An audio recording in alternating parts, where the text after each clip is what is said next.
नमस्कार, आपके साथ मैं हूं सपना मदेशी और आप देख रहे हैं जगत न्यूज 24।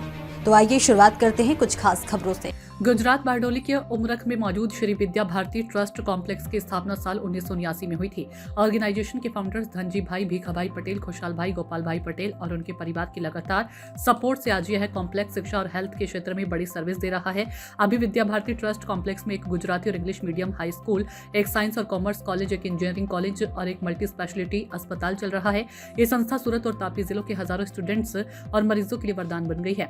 दान देने वालों के योगदान को हमेशा याद रखने लायक बनाने के लिए विद्या भारती ट्रस्ट ने आज संस्था के फाउंडर और दान देने वाली मूर्तियों का अनावरण और लोन स्वीकार करने का प्रोग्राम रखा। पद्मश्री अवार्डी इंटरनेशनल कॉमेडियन, लेखक और सोशल वर्कर डॉक्टर जगदीश भाई त्रिवेदी इस प्रोग्राम के मुख्य स्पीकर और चेयरमैन के तौर पर मौजूद रहे। इस अनावरण समारोह के दौरान दान देने वालों के परिवारों को शॉल और मोमेंटो देकर सम्मानित किया। प्रोग्राम में बारडोली शहर के लीडर, ट्रस्टी, दान देने वाले स्कूल परिवार के साथ साथ बड़ी संख्या में स्टूडेंट्स और पेरेंट्स शामिल हुए। गुजरात बारडोली से प्रशांत पटेल की रिपोर्ट। હું બોલવાનું છે શરૂઆત થઈ તે આજે પ્રોગ્રામમાં આપણું જે છે તે ને શરૂઆત થઈ જે કેવી રીતના આગળ વધ્યા હું તે તમારા બે ચાર શબ્દ બોલવાના છે બહુ પૂછાની નહીં તો તમે ગુચવાઈ જાવ। જી સર।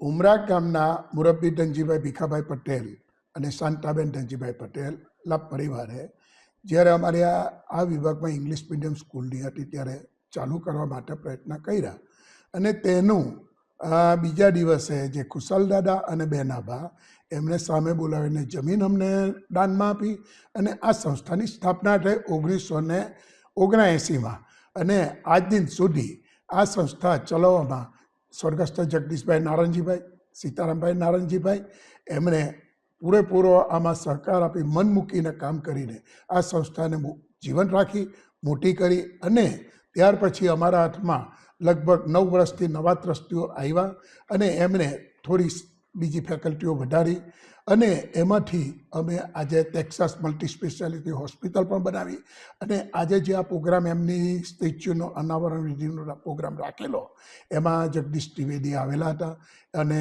બહુ સારો પ્રોગ્રામ ગયો અને લોકોનો દાનનો પ્રભાવ પણ અમને સારો મળ્યો। આ રીતે અમને આ સંસ્થાને દાન મળતું રહે એવી આપ સૌની પાસે અપેક્ષા રાખું। અસ્તુ। જી સર। નમસ્કાર, હું છું જગદીશ ત્રિવેદી। આજે 30મી ડિસેમ્બર 2025 બારડોલીના આંગણે, બાબેન ગામ ઉમરાખના આંગણે આજે સોનાનો સૂરજ ઉગ્યો છે એમ કહી શકાય। કારણ કે અહીંયા જે વિદ્યા ભારતી સંસ્થા છે 1979માં શરૂ થયેલી અને 2022માં અહીંયા અદ્યતન હોસ્પિટલ પણ શરૂ થઈ છે। પરંતુ આ સંસ્થાના જે આદ્ય સ્થાપક દાતા કહી શકાય એવા ધનજીભાઈ, જેમણે ઉદારતાથી ધન આપ્યું છે એવા ધનજીભાઈ અને જેમણે આ સંસ્થાને ભૂમિનું દાન કર્યું એટલે ખુશાલભાઈ, જેને ખુશાલી સાથે ભૂમિદાન કર્યું છે એવા ખુશાલભાઈ અને એમના ધર્મપત્ની, ધનજીભાઈ ને એમના ધર્મપત્ની આ સ્ટેચ્યુ બંનેના મૂકી એનું આજે અનાવરણ થયું। એમના જે વંશજો છે એનું સન્માન થયું અને આજે અહીંયા સુંદર મજાનો કાર્યક્રમ સંપન્ન થયો। એમાં મુખ્ય વક્તા તરીકે મને અહીંયા હાજર રહેવાનું સૌભાગ્ય મળ્યું। 5 લાખ રૂપિયા જેવી એક નાનકડી રકમ હું પણ આ સેવા યજ્ઞની અંદર આપી શક્યો અને અહીંયા આ સંસ્થા ખૂબ જ સારી સેવા કરી રહી છે એ જાણીને અત્યંત આનંદ થયો। મોટી રકમના દાન પણ જાહેર થયા।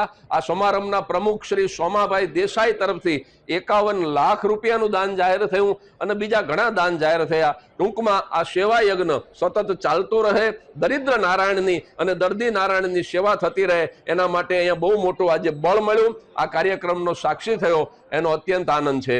Thank you very much. ऐसे ही अपडेट्स के लिए देखते रहें जगत न्यूज 24 और हाँ, हमारे चैनल को लाइक, शेयर और सब्सक्राइब करना बिल्कुल ना भूलें।